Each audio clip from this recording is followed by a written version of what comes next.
Take a seat. Hello, Frank. You carrying any weapons? Okay, take your seat. You can just take your seat, ma'am. Courthouse burnt down last July and never did get it rebuilt. Thank you. Hold it.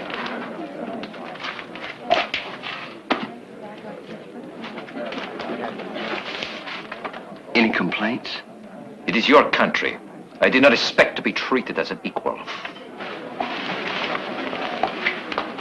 Jared, Mother, what are you doing here? I came to watch the trial. You don't mind, do you? Believe me, I can use all the moral support I can get. Yes, I can see that. Oh, yes. Well, don't pay any attention to that. May give me a little sympathy with the jury. Just sit down right there.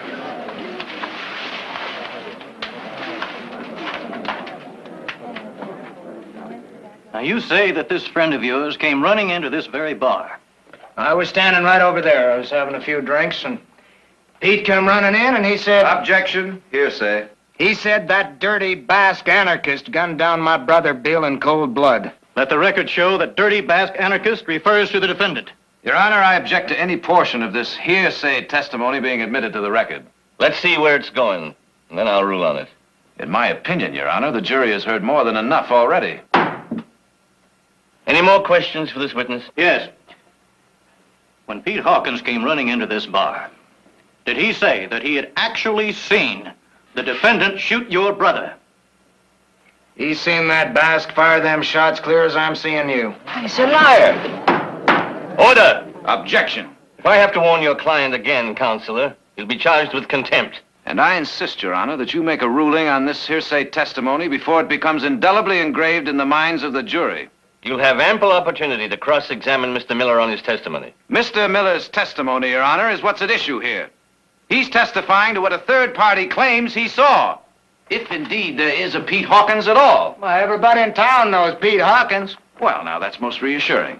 I'd like to meet the gentleman myself, right here in the witness box where he can be duly cross-examined. Well, he got himself a good job up San Francisco way. He said he'd try to get down here for the trial, but if he couldn't, I could tell what he saw almost as good as he could. Order! Your Honor. Counselor!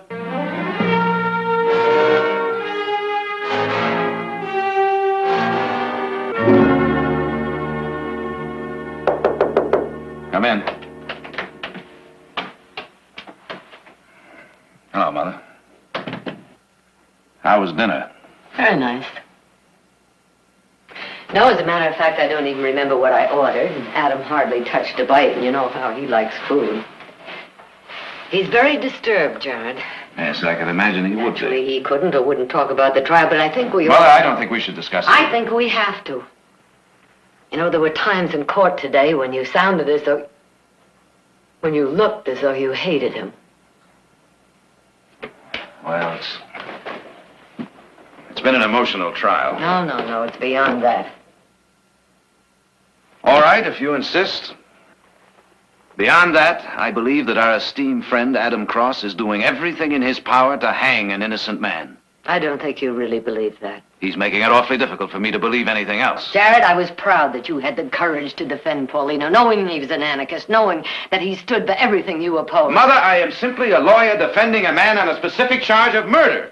Now, if it takes courage to do a thing like that, then there is something terribly wrong. All right, then there is something terribly wrong.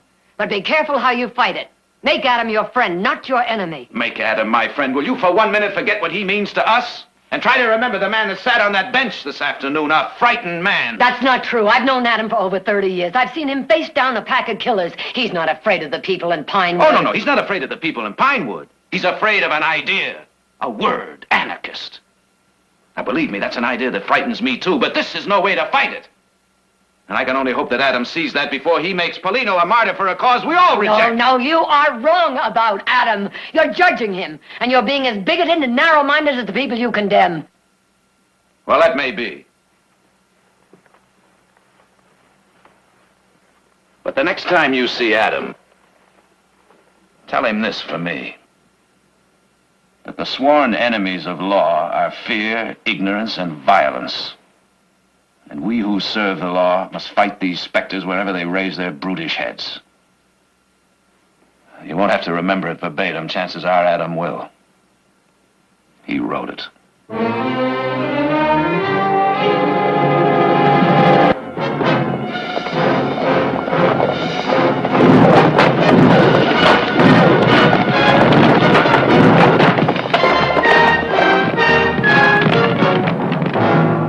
Last night, a bunch of hooligans tried to set fire to the jail. Now, let me give fair warning, once and for all.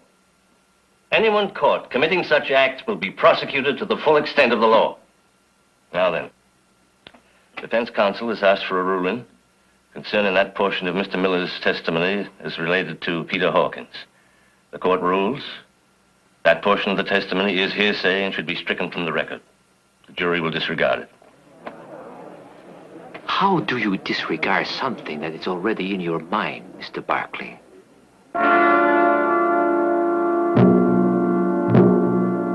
Now, you say that on the afternoon of September 4th, you were nowhere near the ranch of the deceased, William Miller. Is that correct? That's right. I was up in the hills with my sheep. Well, that's at least 10 miles away from where Mr. Miller was killed. And yet you heard Mr. Miller's brother state that there was a so-called eyewitness, a Mr. Peter Hawkins, who saw you commit the crime.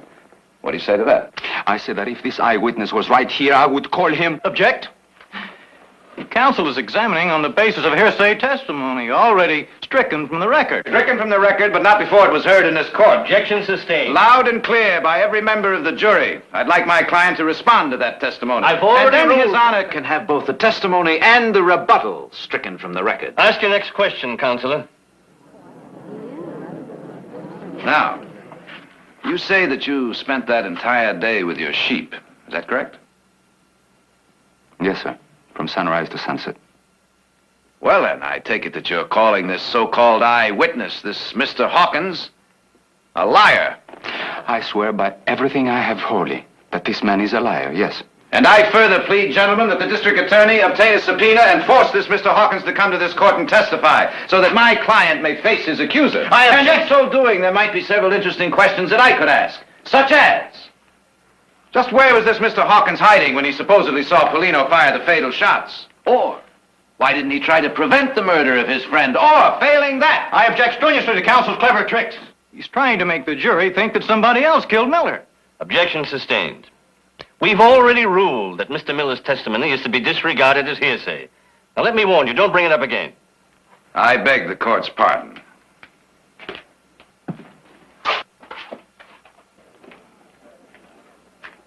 Senor Arrieta, do you believe in the violent overthrow of this government? Objection. Objection overruled. Let's see where he's heading before jumping him. Answer the question. Paulino, you don't have to answer that question. Mr. Barkley, I'd like to answer this question, if you don't mind. No, sir, I don't believe in violence. Except when the laws are bad. When they don't protect the common man. Then you just take the law into your own hands, right? Well, if this is the only way by which I can win justice, yes. Did you believe the law of Pinewood was protecting you and the other Basque sheep herders from the cattlemen? No, I believe that the law here is on the side of the cattleman. Bill Miller was a cattleman, wasn't he? Well, I was told so. I didn't know him. That's enough reason to hate him. Objection. It's enough reason for an anarchist to kill him. Objection, Your Honor. I did not kill him. I didn't even know him. But they threatened us. They said that they would run us off the hills. They threatened to kill our sheep. The law was too slow for you. Objection, Your Honor. That's a conclusion. So you just took the law right into your own hands. You took a gun into your own hands, and then you went hunting for Bill Miller. Objection. He's And then leading when no he witness. came out of his house, he mounted his horse. You shot him in the back. Objection. You killed him the way you'd kill a fly. Without remorse and without guilt. Because you have been poisoned. Poisoned in your heart and soul by a foreign political philosophy. Objection, Your Poisoned Honor. so you can no longer reason right Your from Honor, wrong. I object to this Poisoned so you entire are line now of like a questioning. jungle animal. A wild animal who kills anything that gets in his way. That's all I've got to say. Your Honor, I stated a number of objections which the bench did not reply to. I take it that they were denied. You take it very well, Counselor. I move for a mistrial. Denied. I request permission to approach the bench and lay foundation. You're in contempt. And you, sir, have lost control of this court. by a series of judicial errors which have denied my client so much as a semblance of due process. This court is adjourned until 10 o'clock tomorrow morning. I request to see His Honor in his chambers. I will see defense counsel in this courtroom tomorrow morning, at which time I will rule on his motion.